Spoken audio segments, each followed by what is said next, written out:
Wow, wow, wow, wonderful and beautiful viewers of Glory Christ channel. I'm so excited to be meeting you once more this day in your favorite program, My Calling. I am so excited because we have a wonderful guest in the house. I had to dress up this cute just for the guest.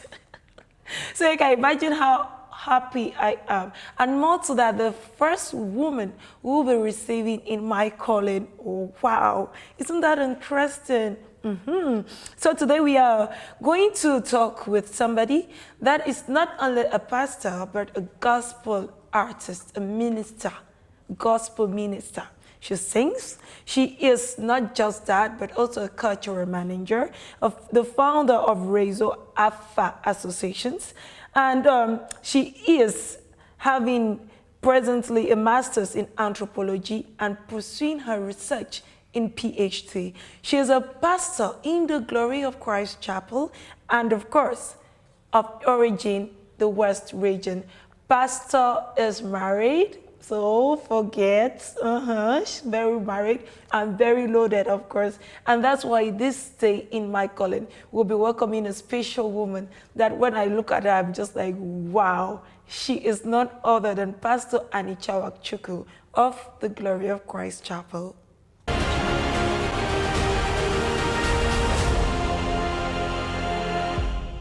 Welcome back. If you are just switching on, you are watching My Calling. Today, My Calling, we're honored to have a wonderful woman, a powerful woman that God has been using mightily in his vineyard, not just in the pastoral ministry, but also as a gospel minister, a gospel artist.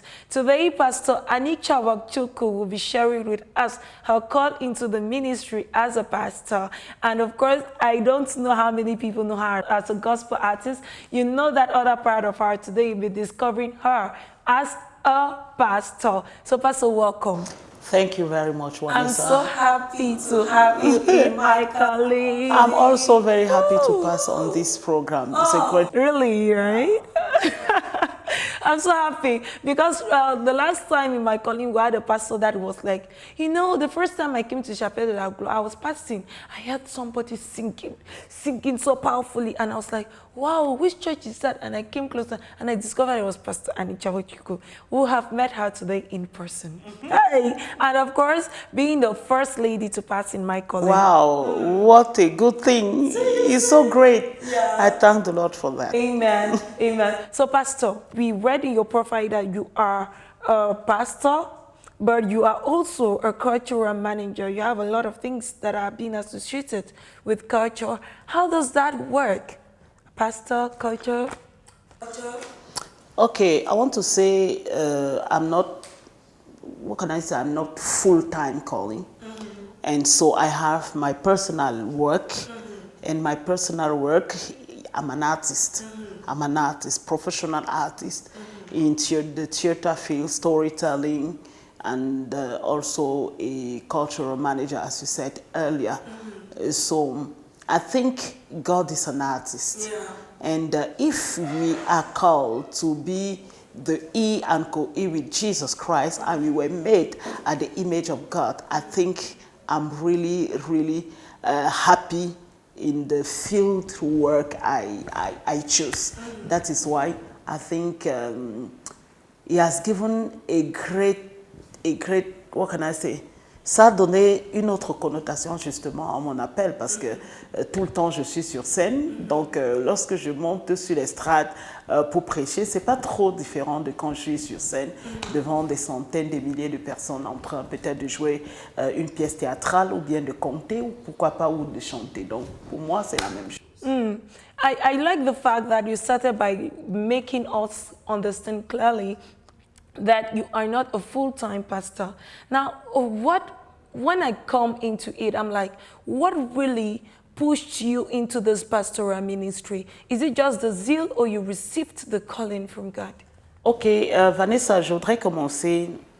C'est vrai que beaucoup de gens me découvrent à la télé parce que je suis à la Chapelle de la Gloire, mais j'ai donné ma vie au Seigneur il y a plus de 20 ans aujourd'hui. Et vraiment, plus de 20 ans. J'ai servi pleinement le Seigneur en faisant toujours mon métier, bien évidemment, qui est l'art, qui est la culture. Donc, J'ai toujours chanté dans l'église, j'ai toujours interprété dans l'église, j'ai toujours été disponible pour les uns et les autres. Maintenant, répondant à ta question de comment est-ce que je sais que j'ai eu l'appel, est-ce que c'est pas passion, je dirais que c'était pas une passion. Lorsque je donne ma vie au Seigneur, je crois à l'âge de 16-17 ans, par là. Donc, je suis presque la seule à la maison parce que mon oncle, lui, il était le premier chrétien et c'est quelqu'un que beaucoup de personnes connaissent parce qu'il fait partie des premières personnes dans la musique gospel. Père son âme, il s'appelle, on l'appelait Père Mo, mais il s'appelle Dassi Maurice. Beaucoup de personnes connaissent parce que les papas Béné, les Odile Ngaska sont passés par son école. Donc, je pense qu'il a beaucoup prié pour que les gens de la famille se convertissent. Donc, je peux dire que j'ai été parmi les enfants la première. Et à la maison, je cachais souvent que je partais à l'église. Je cachais très souvent le jour où j'ai pris mon baptême. Je cachais, mais il y a quelque chose Vu qui le m'avait... background, justement, puisque ça, je tiens à notifier que Pasteur vient de l'Ouest, on connaît, non, les Bamis, on se comprend. Donc, du coup... je me rappelle quand je me suis baptisée, il y avait une cérémonie à faire à la maison. Et c'est ce jour-là que j'ai refusé de faire quelque chose parce que ça allait à l'encontre de ma croyance, en fait. Et je dirais, il y a quelque chose qui s'est passé dans ma vie qui m'a poussée à connaître Dieu. Et depuis lors, je n'ai pas rebroussé chemin. Donc, pendant ce parcours-là, le Seigneur m'a dit clairement que je vais le servir. Bon, je vais peut-être vous choquer en disant... Jeune? Oui, j'étais dans les 17-18 ans. Et je vais peut-être... Pas trouvé ça bizarre que le Seigneur me choisisse. Au contraire, j'étais très contente. Je vais par contre te choquer en disant, moi j'ai pas, peut-être aujourd'hui je me forge sur le chemin de pasteur. Moi je suis pas pasteur, moi je suis évangéliste. Donc, c'est qu'au Cameroun, particulièrement dans certaines églises, on a comme impression justement que le don, l'appel de pasteur dépasse évangéliste, tel dépasse tel, alors que ce sont les mêmes dons que Dieu donne. Et du coup, que tu sois évangéliste ou pas, on t'appelle pasto. Et du coup, dans un milieu où on ne connaît pas le rôle de l'évangéliste proprement dit, j'ai commencé donc à me façonner dans le moule de pasteur. Sinon, vraiment, mon appel, c'est être évangéliste. Okay. Voilà. Donc, c'est comme ça quand le Seigneur m'a montré clairement. Il n'y a aucune église où je suis partie, ou un milieu chrétien où je suis partie, où je ne me suis pas fait démarquer. Parce que clair également, le Seigneur m'a montré que je suis un leader. Donc, partout où je pars, il y a toujours cet esprit de leadership-là qui m'accompagne. Il y a toujours quelque chose qui fait qu'on me démarque du groupe. Donc voilà pour la petite histoire. En grandissant, vous avez eu d'autres rêves, n'est-ce pas? Étant jeune fille, j'aimerais être docteur ou quelque chose et subitement vous vous retrouvez dans ce monde spiritus. Non. Donc, vous ne pouvez pas accomplir vos rêves. Non, bien au contraire. En grandissant, j'ai pensé que je pouvais être juriste. Mais dès que, avocat particulièrement, mais dès que j'ai donné ma vie à Christ et qu'il y avait des langues autour qui disent des avocats sont des menteurs, manana, patati patata. Après, j'ai souhaité être, ça veut dire en dehors de l'art, parce que l'art pour moi a toujours été un métier premier. Donc vraiment, quel que soit ce que je fais dans ma vie, mon art vient en premier et les autres viennent en second.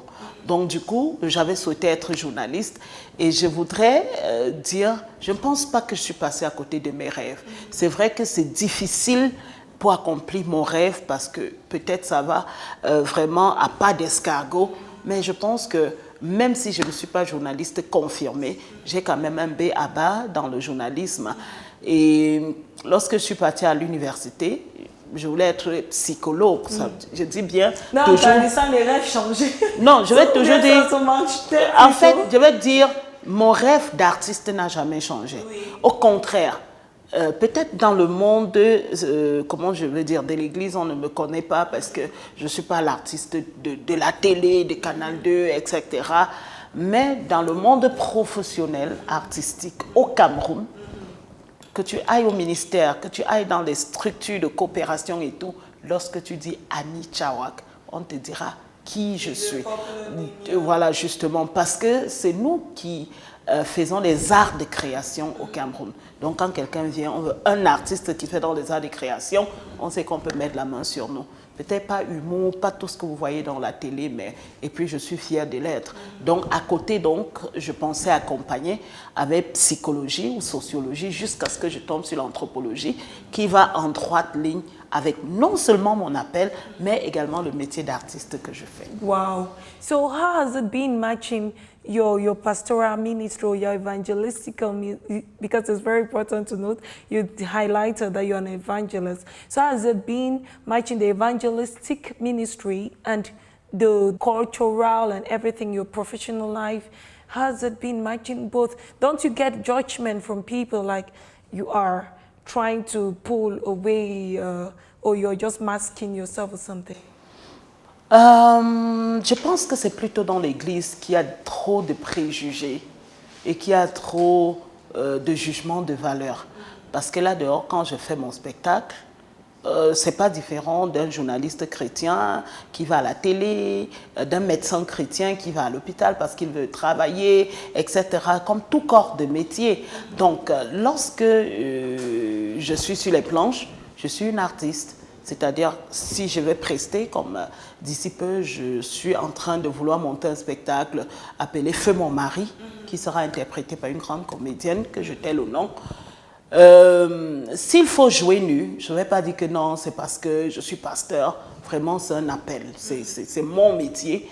Maintenant, ça ne veut pas dire que quand je reviens dans l'église, je ne suis pas pasteur, ou bien quand je suis dans le monde, je cache mon col pastoral. Non, bien évidemment, je ne cache pas ma foi chrétienne, parce que tout le monde sait, et même si je cachais aujourd'hui, je suis tout le temps à la télé, donc tout le monde sait que je suis une chrétienne engagée. Donc, maintenant, il m'arrive souvent de poster les photos, donc j'évite de poster trop de photos, mais il m'arrive constamment parce que je suis trop internet, je suis trop réseaux sociaux, etc. Donc, je poste les photos et c'est plutôt dans l'église que les gens viennent dans mon inbox pour me faire un jugement de valeur, pour commencer à me raconter des trucs qui ne tiennent pas debout. Et puis, je leur dis, bah, arrêtez. Si celui qui a joué Jésus de Nazareth ou le diable ou Potiphar ou alors celui qui a trahi Jésus là, s'il n'y avait pas eu ces acteurs là, et puis ces acteurs ne sont pas des chrétiens, donc s'il n'y avait pas eu ces acteurs, comment est-ce que vous devriez transcrire la Bible au niveau du jeu scénique ou alors au niveau du film? Donc c'est plus à l'église, vraiment dans le milieu culturel, il n'y a pas de souci. Au contraire, je confirme ma foi plutôt dans le milieu culturel parce que c'est un milieu franchement gâté. Tu rencontres beaucoup de personnes, tu rencontres des choses très déviantes pour ta foi. Maintenant, d'un autre côté, quelqu'un me dit, pourquoi tu es parti à l'université faire anthropologie? Vous êtes des sorciers et tout. Et je voudrais te dire, Vanessa, franchement, il faut être solide pour faire la filière anthropologie. Parce que il y a des modules, déjà que c'est une science qui étudie l'homme dans son milieu culturel et biologique. Et lorsqu'on parle de culturel, c'est pas le théâtre, c'est pas la danse, c'est pas nanana, tout ce que vous pouvez penser de culture. C'est-à-dire tout ce qui englobe l'homme, le visible et l'invisible. Donc du coup, on nous appelle les sorciers. Mais je vais te dire, ça m'a beaucoup aidé à comprendre même la foi. C'est pourquoi très souvent, peut-être lorsque je prêche, je suis trop engagée. Et je connais certaines choses, pas parce que je suis sorcier, mais je pense que les enfants de Dieu devraient connaître certaines choses pour ne pas être trompés par les bonbons pasteurs et par tous ces vendeurs d'illusions. Wow, thank you very much, Pastor. Now, since you got into this ministry, what are some challenges that you are facing? Because I know you face and you're still facing. What are some challenges that you really marks your or calls for your attention? Ok, je vais peut-être commencer par le négatif. Tu sais, l'homme ne peut pas prospérer sans avoir des personnes qui te tirent vers le bas. Et nous savons des fois que le milieu chrétien ou alors un milieu où les gens se rassemblent, c'est un milieu forcément plein de ragots, de ce que tu as fait, de ce que tu n'as pas fait. Et pour des personnes très engagées comme moi, qui a la grâce vraiment d'avoir du talent un peu partout, d'avoir ces 5 Pastor talents. Annie has talents, believe me. Donc, qui a la grâce d'avoir 5 talents, les 5 talents que Dieu a disposés pour nous dans la Bible. Donc, du coup, c'est tout le monde qui te voit. Si tu vas au pôle A, ceux qui sont au pôle A vont te voir. Si tu vas au pôle B, ceux qui sont au pôle B vont te voir, etc. Jusqu'à les 5 pôles. Ce qui fait que si la tâche qui était sur toi était une petite tâche, parce que 5 pôles ont vu, ça deviendra une grande tâche. Donc, on ne va pas s'estimer juste. On ne va pas s'estimer sans péché parce que tous ont péché et sont privés de la gloire. Nous essayons de nous battre au quotidien pour atteindre la perfection. Donc, du coup, les personnes jalouses, parce qu'il y en aura toujours, les personnes qui ne vous veulent pas du bien, les personnes envieuses vont donc profiter de cette opportunité du fait que tu as du talent partout pour dire des choses. Et franchement, ça blesse, ça blesse. Et il y a des moments où tu suis certaines choses et tu as envie d'abandonner. Tu as franchement envie d'abandonner parce que tu ne vas pas te justifier devant tout le monde tout le temps. Et des fois même c'est réel ce que les gens disent. Mais ils ne savent pas que c'est réel dans ton profond, c'est pas ça. Je prends un exemple pour dire que lorsque je parle de réel, vous savez, lorsque la femme de Potiphar a enlevé les vêtements de Joseph, c'était réel. Joseph était, je peux dire, nu. On le voyait nu. Et on voyait les vêtements de Joseph entre les mains de la femme de Potiphar. Mais pourtant, l'action, c'était faux. Ce n'était pas une vraie action, ce n'était pas la vérité. Donc, on peut dire, il y a des choses qu'on peut voir. Tu comprends, mais puisqu'on ne connaît pas le cœur de l'homme, on va t'attribuer cela. Et même si c'était la vérité, je pense que, comme je l'ai dit au début, personne n'est juste. Nous essayons de... We are striving towards righteousness, and you know, we just have to do with it. You know, sometimes I will just go on my knee and cry. With all the frustrations. Voilà, with all the frustration. Coming especially from the church. Voilà, all accusation. And for the fact that you are a pastor, you are a spiritual counselor, you can't complain like some of us. Exactly. You can't complain, you can't say your problem to people. Yeah. So you just have to, you know, go back to your house, lock yourself into your room and cry.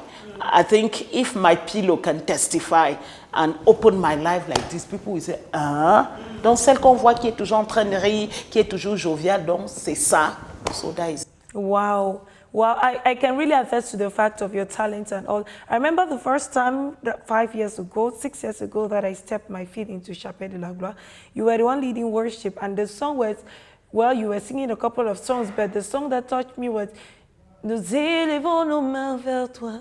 That was the first time of hearing that song, but just the fire that was going with it, I was like, wow, I cried.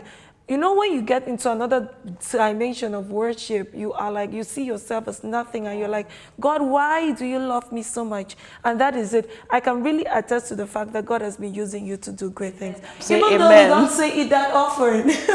You know, I'm very happy and very glad to hear that because some people do come and say, OK, wow, c'est bien ce que tu fais.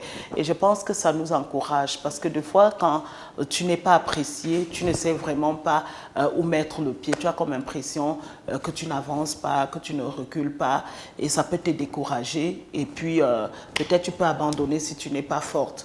Donc du coup, ça me fait plaisir souvent, vraiment sans m'enorgueillir, It's always important to appreciate people for the good they do and all. So Pastor, we're going to take a break. When we come back, we're going to enter into more discussions with you. We'll be right back, beautiful viewers.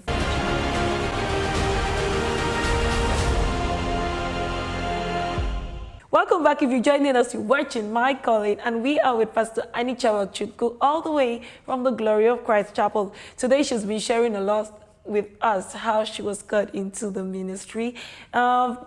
Very young, she grew up in the ministry, and it wasn't easy. She has been getting a lot of judgments from here and there, but she kept the faith going.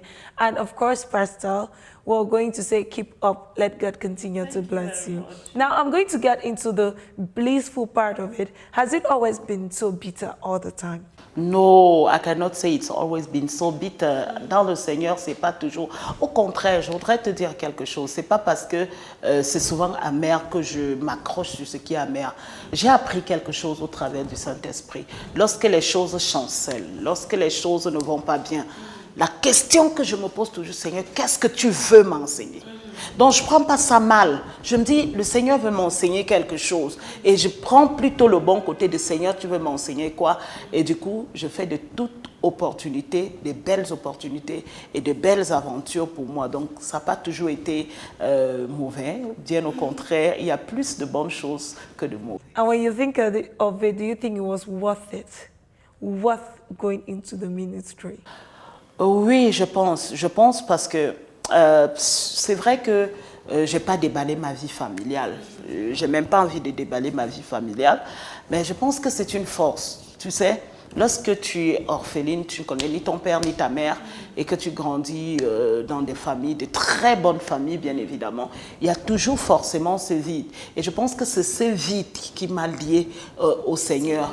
Et à chaque fois que je trébuche, ou alors à chaque fois qu'il y a un obstacle, je dis, if God has been so faithful to me, it means he will continue to be faithful. And the grace I have, he says, I am the father of the fatherless. So each time things seem so dark, places seem so dark, I feel I have nobody. I look up and down, I look left and right, and I begin to cry and get weary. Some second after, the Lord will do something. When I'm really touched, the Lord will do something. So, moi, je pense que j'ai beaucoup de privilèges et beaucoup d'opportunités. Wow. Talking about your evangelistic calling, how many villages can we talk of you going and visiting and all of the evangelism is limited just in Yaoundé? Ok, je vais commencer. Je n'ai pas cru à la chapelle de la gloire de Christ. C'est vrai que le Seigneur m'a envoyé à la chapelle comme ça.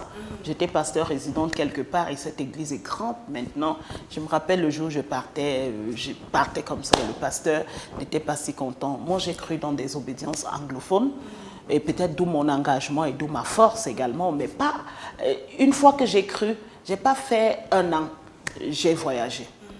Et je vais dire, pour ceux qui me connaissent aujourd'hui, on a comme l'impression de voir une engagée, une femme forte. Mais je voudrais te dire, j'ai beaucoup baissé dans mon engagement avec le Seigneur. Peu importe ce qu'on peut voir. Je me rappelle les premiers jours, les premières années, les premiers moments avant de revenir au Cameroun. Je me levais. I was having a program que j'appelais Morning Cry. Et tous les matins à 5 heures, je me levais. Et j'avais ciblé, par exemple, une rue dans la journée. Et de 4h30 jusqu'à 5h, 6h, je parcourais cette distance-là, je pense, de peut-être 500 mètres chaque jour. Et je prêchais l'évangile au lever. Il y a quelque chose de puissant d'entendre quelqu'un qui prêche l'évangile pendant que tu te couvres tôt le matin à 4h pour dormir. Quelqu'un te sonne dans les oreilles, tu as comme l'impression que tu es en train de rêver. Et j'avais monté mon petit groupe d'évangélistes for the Morning Cry Project. Bon, donc je ciblais 500 mètres. Pourquoi? Parce qu'un kilomètre, c'est pas loin, certes, mais tu ne peux pas commencer une histoire et puis aller, et puis l'autre. Il faut que ce soit très proche. En dehors de ça, I was a boss preacher. Donc, si je vais partir à Douala, par exemple, si je prends dans la ville que je vais partir à Douala, je me lève, je commence à prêcher jusqu'à Douala, et etc. Donc, franchement, peut-être pas au Cameroun, parce que, excusez-moi de le dire, mais je vais être sincère. La foi du Cameroun m'a un peu refroidi. Car cela ne tient, ma foi chrétienne ne s'arrête pas à Yaoundé. Ma foi chrétienne ne s'arrête pas dans la belle chapelle de la gloire. Je pense que ma foi chrétienne va au-delà. C'est pourquoi je travaille beaucoup au fond de la rue où je porte des projets. Je travaille beaucoup avec les prisonniers et je pense que c'est en train de porter ses fruits parce que ça ne fait pas quelques jours j'ai été contactée par une ONG qui sont en train de mettre justement un projet sur pied. Et je pense par la grâce de l'Éternel que ça va porter ses fruits. So, Pastor, when you look at your work, your experience in the vineyard of God, and all that you have learned, what can you tell a young believer that is aspiring to enter into the ministry? Ok, je voudrais d'abord dire que la foi chrétienne n'est pas le beurre et le chocolat. Non, ce n'est pas le lait. Pourquoi ce n'est pas le lait? Ce n'est pas le lait parce que notre corps a été habitué à faire autrement. Nous avons eu les désirs de la chair qui vont contre les désirs de l'esprit. Alors, de prime abord, quitter d'un camp à un autre, nous devons expérimenter d'abord le brisement. Et je prends toujours l'exemple sur une noix de coco. Dans la noix de coco, nous avons son beau fruit, mais pour que tu aies accès au fruit, tu dois casser cette noix. Et si cette noix-là était une personne, tu devais sentir mal.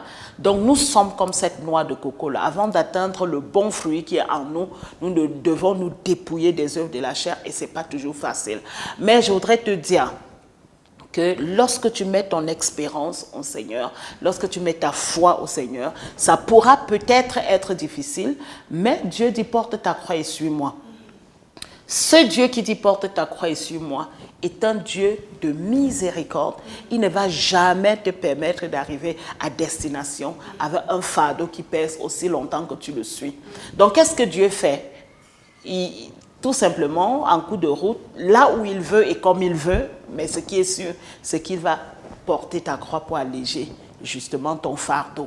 Donc je voudrais te dire, toi qui viens de rejoindre la foi, peut-être tu as de la peine à persévérer, tu as reçu clair ton appel, mais autour de toi, c'est pas toujours évident parce que les gens ne comprennent pas, ou alors tu as des persécutions, c'est normal. Jésus a eu des persécutions, tiens jusqu'au bout et je suis sûre qu'en tenant jusqu'au bout et avec la ferme volonté, tu finiras justement par, Dieu finira par exaucer ta prière et tu finiras par vivre ton rêve.